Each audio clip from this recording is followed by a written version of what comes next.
ओम गुरुर्ब्रह्मा गुरुर्विष्णु गुरुर्देवो महेश्वरा गुरुर्साक्षात् परब्रह्म तस्मै श्री गुरुवे नमः। अखंडमंडलाकारं व्याप्तं येन चराचरं तत्पदं दर्शितं येन तस्मै श्री गुरुवे नमः। नमस्कार, स्वागत है आपका आचार्य वाणी में। मैं आचार्य डॉक्टर विक्रमादित्य आपके साथ हूँ। आज का विषय है वृश्चिक राशि वालों के लिए जून के मध्यकाल में ग्रहों का योगायोग किस प्रकार का बने। 18 तारीख बुधवार का अवसर है, सप्तमी तिथि विद्यमान है और इस दिन ग्रह नक्षत्रों के दृष्टिकोण से परिवर्तन का योग भी बनता दिखाई दे रहा है, जो आपके लिए स्थितियां अनुकूल कर रहा है। चिंता ना करें, ये परिवर्तन की हवाएं आपको कहीं ना कहीं लाभ की तरफ ही ले जाती दिखाई दे रही है। बस आपको बृहस्पति को साधने का प्रयास करना चाहिए। इस वक्त सबसे बड़ी समस्या आपकी राशि में बृहस्पति है और आपके शनि महाराज आपको सधने नहीं दे रहे हैं। अपनी बुद्धि पर जिद अड़ी हुई है और किसी को बड़ा मानकर यदि आप अनुभव नहीं है तो उस क्षेत्र में लाभ लेने के लिए विनम्र होकर कार्य कर लोगे तो सब चीज़ सध जाएंगी। शिव का ध्यान करें, कालाष्टमी है, शिव का पूजन करें, आपके लिए कल्याणकारी योग बनाएगा। 19 तारीख बृहस्पतिवार का अवसर फिर आ गया है, अष्टमी तिथि विद्यमान हो गई है और ग्रह नक्षत्रों के दृष्टिकोण से योग बन रहा है आपके लिए, खास तौर पर अपनी चाल में मस्त होकर काम करने के लिए। जो डायरेक्शन पकड़ ली है वो सही है, उसमें आगे बढ़ने का प्रयास कीजिए। चीज़ें आपके अनुकूलता की तरफ जाती दिखाई दे रही हैं, चिंता ना करें। बस थोड़ा सा ध्यान ये रखना, गलत डायरेक्शन मत प्राप्त करना है। कई बार क्या होता है, गलत डायरेक्शन मिल जाती है क्योंकि बृहस्पति अस्त है, वो डायरेक्शन का समझ में नहीं आती है कि डायरेक्शन ठीक है कि नहीं है। तो इसलिए अच्छे बुद्धिमान गुरुजन का सहारा लेकर काम करने का प्रयास कीजिए, अच्छा रहेगा आपके लिए। और हो सके तो पीला टीका हल्दी का लगाने का प्रयास कीजिए। 20 तारीख शुक्रवार का अवसर है, नवमी तिथि विद्यमान है इस दिन ग्रह नक्षत्रों के दृष्टिकोण से और उस दिन ग्रहों का योगायोग आपके लिए ऐसा है कि आप यदि आपकी राशि के दृष्टिकोण से दिखाई दे रहा है कि आप जो भी कार्य कर रहे हैं उसको पूरी तरह से संलिप्त, पूरे दृढ़ विश्वास के साथ कार्य करने का प्रयास करें। यदि डायरेक्शन ठीक है तो लाभ भी निश्चित दिखाई देता है। सर्वार्थ सिद्ध योग बना हुआ है, आपके लिए पूरी तरह से अच्छा योग है। तो अभी आपने ग्रहों का विभिन्न प्रभाव आपके जीवन में आपकी राशि के अनुसार से क्या रहेगा ये समझा। ऐसे में आषाढ़ के महीने में ग्रहों का जो परिवर्तन का योग बन रहा है वो भी आपको समझना चाहिए। इस आषाढ़ के महीने में ज्योतिष के दृष्टिकोण से यदि हम काल गणनाओं के अनुसार से देखें तो इसमें 5 बृहस्पतिवार का योग पड़ रहा है और 5 बृहस्पतिवार का योग जो होता है वो विशेष तौर पर बड़ा शांत योग नहीं माना जाता। अहम की लड़ाई कई बार मैं बड़ा इस प्रकार का स्थिति बनती रहती है और इस अहम की लड़ाई में इस वक्त ग्रह योग का प्रभाव दिखाई देता है। शनि और मंगल का जिस प्रकार का प्रभाव परिवर्तन के अनुसार से बन रहा है वो युद्धकारक ग्रह बनता दिखाई दे रहा है, द्वेष का, संघर्ष का योग दिखाता है। इसके साथ साथ मंगल भी ग्रह परिवर्तन की तरफ गए। मंगल सिंह राशि में जब प्रवेश किए और साथ साथ केतु के साथ उन्होंने युति बनाई। ये युति भी विशेष तौर पर बाजार के अंदर तेजी का रुख लाती दिखाई दे रही है। तो ऐसे में ये तेजी का रुख पहले से यदि समझ में आ जाए तो उससे व्यक्ति लाभ लेने का प्रयास करता दिखाई देता है।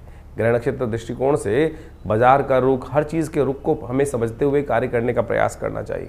वहीं स्थिति एक और भी परिवर्तन के बन रही है, बृहस्पति अस्त हो गए हैं और साथ साथ सूर्य का परिवर्तन जब होने का योग बन रहा है वो रविवार को बनता दिखाई दे रहा है और उसके कारण से परिवार में और कई प्रकार से समाज के अंदर उथल पुथल होने के योग दिखाई देते हैं।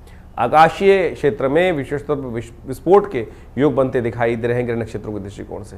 ये सारा का सारा प्रभाव विशेष तौर पर जो समझें, आषाढ़ का महीना वैसे ही इस प्रकार का होता है कि आकाश में जब बादल छाए रहते हैं और जब चंद्रमा दिखाई देता है तो कभी चंद्रमा ओझिल हो जाता है और कभी चंद्रमा सामने आ जाता है। यानी एक और समझे भी वैसे भी समाज के अंदर अभी देखें हम तो दिन के अंदर जो प्रभाव चलता है, कभी बादल आगे, कभी छाँव, कभी धूप का खेल चलता रहता है। तो ऐसे में ग्रहों का परिवर्तन का योग भी उसी तरफ दिखाता है। तो ऐसे में अपने ग्रहों को सही से समझते हुए कार्य करना हमारे लिए बहुत ज़रूरी है।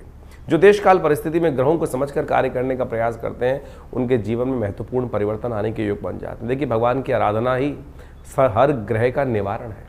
बहुत सारे लोग इस बात को समझने का प्रयास करते हैं कि उपाय जो हम दिन पर दिन बताते हैं, कई लोगों ने लिख के भेजा कि भाई नित्यपति पूजा नहीं करनी चाहिए। अरे नित्यपति तो पूजा करना सबसे श्रेष्ठ कार्य है, वो तो आपका इष्ट मंत्र जो है उसका तो जब अवश्य करने का प्रयास करें।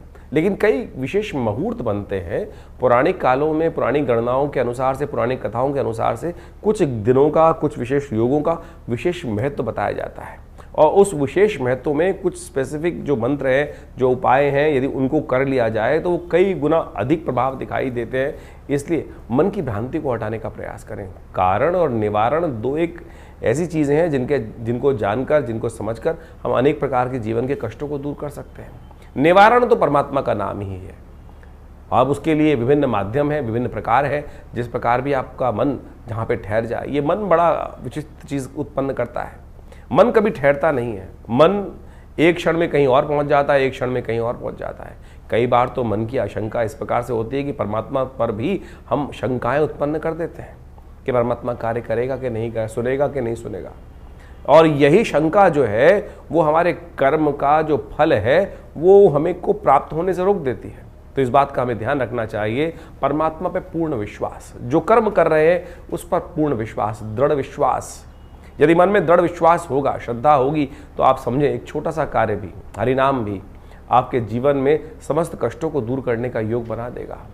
कहा जाता है ना, एक घड़ी आदि से पुनियाद, तुलसी संगत साथ की हरे कोट अपराध। लेकिन वो कब होगा? जब मनसः वाचा कर्मणा तीनों रूप से देहात्म बुद्धि से रहित होकर उस परमात्मा की शरण में जाकर एक बार हरिनाम का वो स्मरण करेंगे। तब हम उस हरिनाम के स्मरण को किस प्रकार से करने का प्रयास करते हैं?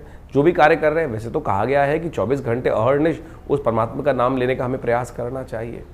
लेकिन कई बार तो क्या होता है, स्थिति ऐसी होती है कि बहुत सारे अलग अलग भाव मन में चल रहे होते हैं। लेकिन यदि ये स्थिति बन जाए कि हम 24 घंटे परमात्मा का नाम लें, तो हो सकता है कोई एक क्षण तो ऐसा आएगा कि जब पूर्ण निष्ठा के साथ उस श्री हरि के चरणों में हमारा मन लगा होगा। और जब वो क्षण आ गया तो समझें कि जितनी मेहनत 1.25 लाख, 2 लाख, 5 लाख मंत्र जप करने का प्रभाव 1 सेकंड में आपको प्राप्त हो जाएगा।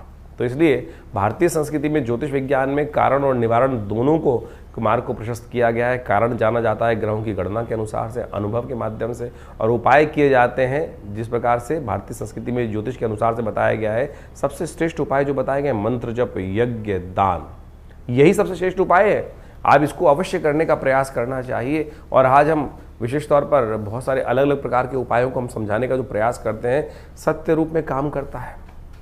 अभी एक व्यक्ति हमारे पास आया, बहुत परेशान था कुछ वर्ष से, और उसके कष्ट दूर हो नहीं रहे थे। तो हमने विशेष तौर पर एक अनुष्ठान, जिसको हम बहुत मुश्किल से, लोग लगातार लगे रहते हैं कि कोई भगवती बगलामुखी का अनुष्ठान कर दीजिए, ऐसा कर दीजिए। बहुत जब आवश्यकता होती है तब करने की ज़रूरत बनती है, और जब किया जाता है तो वो कई प्रकार के कष्टों को दूर करने के योग बनाता है। तो आप समझे, ये मंत्र जप इत्यादि, मुहूर्त इत्यादि बिल्कुल विशेष हैं। तो अपने देश काल परिस्थिति को समझते हुए, ग्रहों को समझते हुए सही रूप से करने का प्रयास करें, तब जाके जीवन में उन मंत्रों का प्रभाव आपको स्वयं देखने को मिलेगा।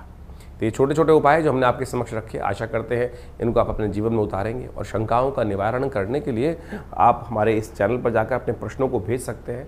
हम प्रयास करेंगे उन सब प्रश्नों को व्हाट्सएप के माध्यम से जो नंबर आते हैं फ़ोन, उनको अवश्य जवाब देने का प्रयास करें। इसके अलावा पहला रविवार जो हमने विवेकानंद योगाश्रम में रखा हुआ है, वो इसीलिए रखा हुआ है यज्ञ के बाद। वैसे तो हर रविवार को बड़ा प्रोग्राम होता ही है, उसमें यज्ञ में आप ध्यान साधना इत्यादि में माँ भगवती का दर्शन करने के लिए आप आ सकते हैं। लेकिन पहले रविवार में एक प्रश्नोत्तरी का कार्यक्रम भी रखते हैं, समागम भी रखते हैं। आप वहाँ आकर अपने प्रश्नों का निवारण रविवार को सुबह 8 बजे से लेकर 10 बजे के बीच में भी आप कर सकते हैं। और हमसे मिलने के लिए कोई बहुत बड़ी जद्दोजहद नहीं करनी, आराम से आइए। विवेकानंद योगाश्रम दिल्ली में आपके तमाम प्रश्नों का जवाब भी देंगे, और बहुत सारे और भी जो मन में शंकाएं चल रही हैं अध्यात्म के प्रति, उनके सबके लिए भी बहुत सारे कार्यक्रम समय समय पर चलते रहते हैं, उनसे हम आपको अवगत कराते रहते हैं।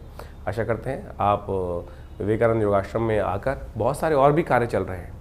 आपकी सूचना के लिए हम बता दें, यहाँ विवेकानंद योगाश्रम में एक हॉस्पिटल है बड़ा, योगा प्राकृतिक चिकित्सा आयुर्वेद का हॉस्पिटल है, और वहाँ नित्य प्रति बहुत सारी व्यवस्थाएं भी रहती हैं। और अभी विश्व योग दिवस के अंतर्गत पूरे जमुना पार में सबसे बड़ा कार्यक्रम भारत सरकार के साथ मिलकर, आयुष मंत्रालय के साथ मिलकर किया जा रहा है, जिसमें 15,000 आदमी एक साथ मिलकर योग करेंगे। 21 तारीख को आप भी उसमें भी यमुना स्पोर्ट्स कॉम्प्लेक्स में एक कार्यक्रम रहेगा, आप उसमें भी सादर आमंत्रित हैं। सुबह 6 बजे से लेकर और करीब करीब 9 बजे तक ये कार्यक्रम रहेगा जमुना पार में, यमुना स्पोर्ट्स कॉम्प्लेक्स में। उसमें भी आप आकर हमारे साथ पूरा स्वस्थ भारत के निर्माण के लिए सुंदर योग का कार्यक्रम में भाग ले सकते हैं। धन्यवाद, नमस्कार।